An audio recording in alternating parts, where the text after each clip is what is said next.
तो हम लोग गॉस लॉ के ऊपर बोर्ड एग्जाम की पीओआई को सॉल्व कर रहे थे।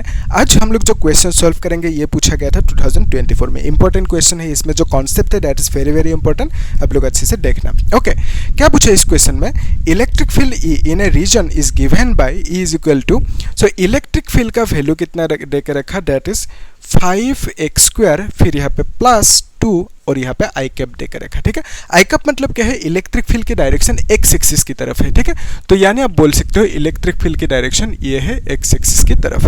फिर बोला हमें where E is in newton पर coulomb and x is in metres, a cube of size 10 cm is placed in the region as shown in figure, calculate the flux। तो नंबर 1 क्या पूछा कि फ्लक्स की वैल्यू कितना होंगे निकलना है। फिर नंबर 2 पार्ट में क्या पूछा, चार्ज एनक्लोज्ड यानी जो चार्ज की वैल्यू होंगे कितना है वो निकलने दिया। ठीक है, सो यहाँ पे एक चीज आप लोग नोटिस करना कि ये जो क्यूब है, ये क्यूब कहाँ पे है, X Y and Z axis पे। और हमें कॉन्सेप्ट मालूम है कि ये मैंने लास्ट क्लास में भी समझा था, फिर भी एक समझ लो एक बार, और कि ये सपोज एक्स एक्सिस है and this is Y axis, this is Z axis. Okay, तो यहाँ पे आप हो, सपोज लेट्स से यहाँ पे आप हो, तो आप यहाँ से कितने डिस्टेंस दूरी पे हो, लेट्स से 2 मीटर डिस्टेंस या तो ए डिस्टेंस दूरी पे हो। ठीक है, सो अगर कोई पूछे आपको कि आपका पोजीशन क्या है एक्स एक्सिस पे, आप क्या बोलोगे, ए पोजीशन है, यानी आप बोलोगे एक्स की वैल्यू आपका यहाँ पे कितना है, ए है। ठीक है, अगर सपोज मैं यहाँ पे हूँ तो यहाँ से यहाँ तक की डिस्टेंस है सपोज ए, तो मेरा पोजीशन कितना है एक्स एक्सिस पे, आप बोलोगे यहाँ से यहाँ तक। ठीक है, सो बेसिकली मेरा एक्स की वैल्यू कितना होंगे मेरी केस के लिए यहाँ पे, दैट इज 2a बोलोगे। ठीक है, सो जहाँ पे होंगे वहाँ तक की डिस्टेंस सेंटर से वो लेना होगा, यानी एक्स की वैल्यू वो होंगे। ठीक है, सो ये 0 है। अगर लेट्स से आप यहाँ पे हो सेंटर पे, तो उस केस में x की वैल्यू कितना होंगे, 0 होंगे, यानी x डिस्टेंस पे आपने कुछ मूव नहीं किया, आप सेंटर पे हो, मतलब x इज इक्वल टू 0 पे है। इतना सा कॉन्सेप्ट इजी है, आप जानते हो। ठीक है, सिमिलरली इसी कॉन्सेप्ट को हम लोग यहाँ पे यूज करेंगे। और एक कॉन्सेप्ट समझ लो कि इलेक्ट्रिक फील्ड सपोज एक इस तरह से सरफेस है। ठीक है, तो इस सरफेस का एरिया वेक्टर कौन सी होंगे, ये होंगे एक area vector, another is this one. ठीक है, तो 2 एरिया वेक्टर होंगे क्योंकि ये ओपन सरफेस है। सो यहाँ पे एरिया वेक्टर किस तरह से होंगे, परपेंडिकुलर टू सरफेस, जैसे यहाँ पे दिस इज द एरिया है ना, तो एरिया वेक्टर ये होंगे परपेंडिकुलर टू सरफेस, और इससे ऐसे भी कह सकते हो और ये ऐसे भी कह सकते हो। ठीक है, सपोज अगर एक क्लोज सरफेस हुआ, क्लोज सरफेस मतलब एक बॉक्स है सपोज। ओके, तो एक बॉक्स है। ये सब कॉन्सेप्ट हमें चाहिए होंगे जब क्वेश्चन को सॉल्व करेंगे, आप लोग अच्छे से देख लो। सो यहाँ पे ये जो सरफेस है इसके लिए एरिया वेक्टर 2 होंगे, एक ये होंगे, अनदर दिस वन, तो एरिया वेक्टर यहाँ पे 2 होंगे। लेकिन हम लोग इसे कंसीडर नहीं करेंगे जो इनसाइड है, क्यों, क्योंकि ये क्लोज सरफेस है। तो for a close surface area vector is always perpendicularly और नॉर्मली आउटवर्ड होंगे। ठीक है, यहाँ पे 90 डिग्री बनाएंगे। सो ऊपर की सरफेस के लिए एरिया वेक्टर ये होंगे, है ना, तो यहाँ पे 90 बनाएंगे, तो ये जो एरिया वेक्टर होंगे इसको हम लोग कंसीडर नहीं करेंगे अंदर वाला। ठीक है, तो सिमिलरली यहाँ पे इसका एरिया वेक्टर कौन से होंगे, ये होंगे, और इनसाइड जो होंगे उसे कंसीडर नहीं करेंगे। इजी है। So area vector is always normally outward from the surface with the surface. Okay, so basically आप बोल सकते हो कि यहाँ पे हमें जो इलेक्ट्रिक फील्ड की वैल्यू देकर रखा उससे हमें निकलना है कि फ्लक्स की वैल्यू कितना होंगे। ठीक है, तो यहाँ पे फ्लक्स कहाँ पे मिलेंगे उसको पहले देख लेते हैं कि इलेक्ट्रिक फील्ड ऐसे जा रहे हैं ना आई की तरफ। इलेक्ट्रिक फील्ड की डायरेक्शन क्या है, आई कैप, मतलब एक्स एक्सिस की तरफ। तो इलेक्ट्रिक फील्ड ऐसे जा रहे हैं, तो हम लोग यहाँ पे ड्रॉ कर सकते हैं, this is the electric field. Okay, ऐसे जा रहे हैं, यहाँ पे एंटर करेंगे, तो basically electric field is passing through 2 surfaces. Okay, यहाँ पे कितना सर्फेसेस है, इन टोटल 6 सर्फेसेस है, तो 6 में से सिर्फ 2 सर्फेसेस की थ्रू इलेक्ट्रिक फील्ड लाइन जा रहे हैं। और हमें मालूम है, क्या मालूम है, कि फ्लक्स कब मिलेंगे, जब भी इलेक्ट्रिक फील्ड लाइन सरफेस की थ्रू पास होंगे इस तरह से। अगर ऐसे पास होंगे ऊपर से तो फ्लक्स नहीं मिलेंगे। लेकिन यहाँ पे आप देख पा रहे हो जो ऊपर की सरफेस है, ऊपर की सरफेस, क्या इसकी through electric field lines pass हो रहे हैं, नहीं, इलेक्ट्रिक फील्ड लाइंस ऐसे जा रहे हैं, ऊपर से जा रहे हैं, है ना, पैरेलल टू सरफेस। सो यहाँ पे हमें फ्लक्स नहीं मिलेंगे। सिमिलरली जो नीचे सरफेस है इसमें भी नहीं मिलेंगे, और जो फ्रंट फेस है उसमें भी नहीं मिलेंगे, और जो बैकग्राउंड पे फेस है उसमें भी फ्लक्स नहीं मिलेंगे। कहाँ पे मिलेंगे, सिर्फ इस सरफेस पे और इस सरफेस पे मिलेंगे। क्यों, क्योंकि इन दोनों सरफेसेस के थ्रू इलेक्ट्रिक फील्ड ऐसे एंटर करेंगे, है ना। तो अभी देखो ये जो सरफेस है इसका एरिया वेक्टर कौन सी होंगे, ये होंगे ना, नॉर्मली आउटवर्ड। इसको यहाँ पे अंदर की तरफ जो होंगे उसको नहीं लेंगे। सिमिलरली इसका एरिया वेक्टर कौन सी होंगे, ये होंगे नॉर्मली आउटवर्ड। ओके, अभी ध्यान से देखो, यहाँ पे हमें फ्लक्स मिलेंगे इस एरिया पे और इस एरिया पे। सो इसके लिए जो फ्लक्स होंगे उसको हमने φ1 कह दिया और इसके लिए जो फ्लक्स होंगे उसको हमने φ2 कह दिया। अभी देखो यहाँ से हम लोग φ1 की वैल्यू निकल सकते हैं, तो φ1 will be equal to E dot A लिखोगे ना, ई डॉट ए। सो इसको आप क्या लिखोगे, ई ए कॉस थीटा लिखोगे। अभी थीटा की वैल्यू कितना होंगे, थीटा की value is always in between जिसका हमने डॉट प्रोडक्ट लिया, ठीक है, या तो क्रॉस प्रोडक्ट लिया। यहाँ पे dot product E and A के बीच में लिया, so theta will be the angle between E and A. तो अभी ई और ए, ई की डायरेक्शन ये है ना, ई की डायरेक्शन ये है, ए की डायरेक्शन ये है, दोनों ऑपोजिट में है। तो ऑपोजिट में होने से दो वेक्टर्स दोनों के बीच में एंगल कितना होंगे, कितना 180 डिग्री, ठीक है। सेम डायरेक्शन में होने से 0 डिग्री। तो आप कह सकते हो कि दोनों का डायरेक्शन ऑपोजिट है इस केस में, सो दोनों का बीच में जो एंगल होंगे दैट विल बी 180 डिग्री, ठीक है। यहाँ पे 180 लिख दिया। तो from here we can write cos 180 की वैल्यू कितना है, -1, तो माइनस को आगे लिख दिया, तो बेसिकली ये मिला।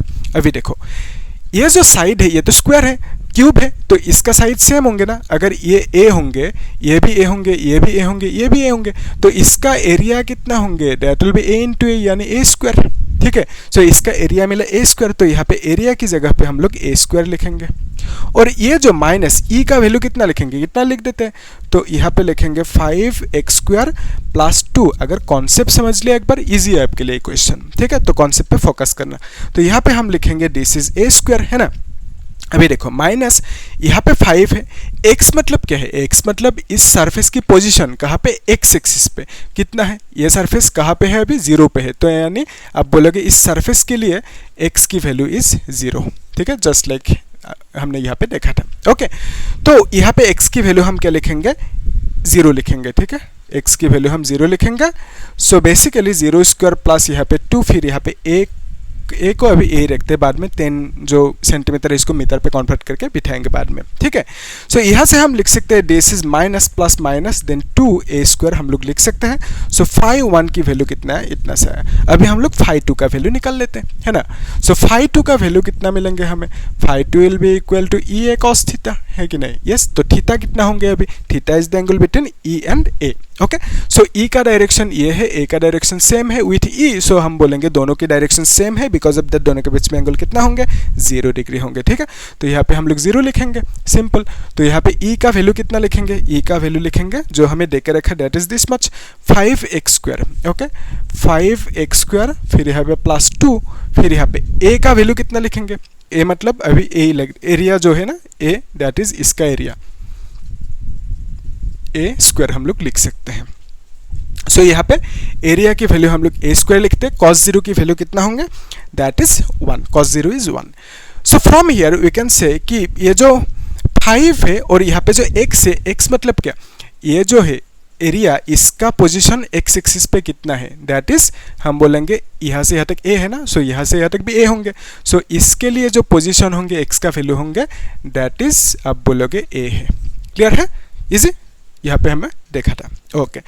तो इस केस के लिए हम x की वैल्यू a लिखेंगे और यहाँ पे स्क्वायर प्लस यहाँ पे 2 और यहाँ पे a² लिखेंगे। So from here we can say a, इससे इसको मल्टीप्लाई करना होगा ना, 4 होंगे प्लस यहाँ पे 2a² होंगे।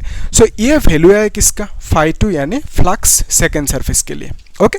सो अभी हमें क्या चाहिए, टोटल फ्लक्स। तो टोटल फ्लक्स के लिए हम लोग क्या करेंगे, टोटल फ्लक्स के लिए हम लोग इन दोनों को ऐड करेंगे यानी φ1 प्लस φ2 करेंगे, ओके। सो φ1 की वैल्यू कितना है, -2a², तो यहाँ पे -2a² लिखेंगे, प्लस φ2 का वैल्यू इतना सा आया, तो φ2 का वैल्यू 5a⁴ है ना, फिर यहाँ पे प्लस 2a² है, ओके। ये है φ2 का वैल्यू लिख दिया हमने। अभी देखो ये कैंसिल आउट होंगे ना, सो हम लिख पाएंगे दैट इज 5a⁴, ये हुआ फ्लक्स का वैल्यू, ठीक है।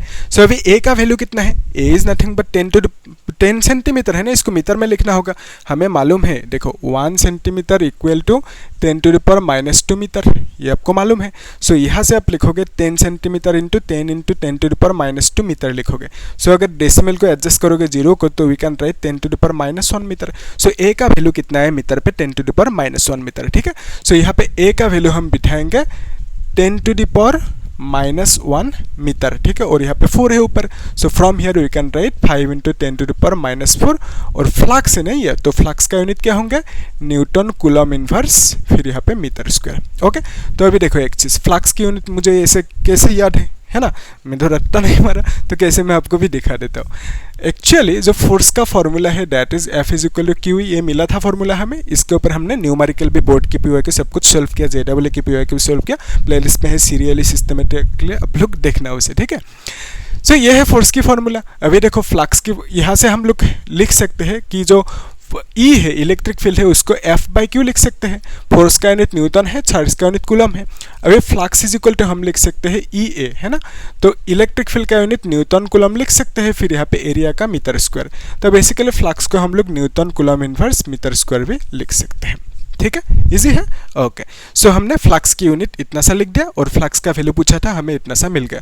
अभी लास्ट एक क्वेश्चन और पूछा ना, दैट इज ये जो चार्ज है, चार्ज की वैल्यू कितना होंगे, अकॉर्डिंग टू गॉस लॉ हमें मालूम है फ्लक्स इज इक्वल टू कितना चार्ज है divided by epsilon naught. So यहाँ से हम लिख सकते हैं charge is equal to phi into epsilon naught, आप लोग इसे कर सकते हो, तो फाई का वैल्यू भी था हो गया that is this much, epsilon का वैल्यू कितना है 8.85, आप लोग लिख लेना, ठीक है, आप लोग कर लो इसे। क्या एप्सिलॉन नॉट की वैल्यू कितना होंगे 8.85 इंटू 10⁻⁻12, और यहाँ पे फ्लक्स की वैल्यू बिठाना है इतना सा, मल्टीप्लाई करना है, कितना आंसर आएंगे मुझे बोलना कमेंट सेक्शन में, ठीक है। तो यही क्वेश्चन है, यहाँ तक कर दो, काम खत्म, है ना। तो हम लोग नेक्स्ट क्लास में और एक क्वेश्चन सॉल्व करेंगे, वो क्वेश्चन भी बहुत ही ज़्यादा इंपॉर्टेंट है, उसे भी हम लोग देखेंगे। तो आप लोग क्या करना, तब तक चैनल को सब्सक्राइब करना और ये सब चीज़ें प्रैक्टिस करना, ठीक है, और शेयर कर देना ना, ठीक है, और लाइक भी कर देना। Okay, thank you.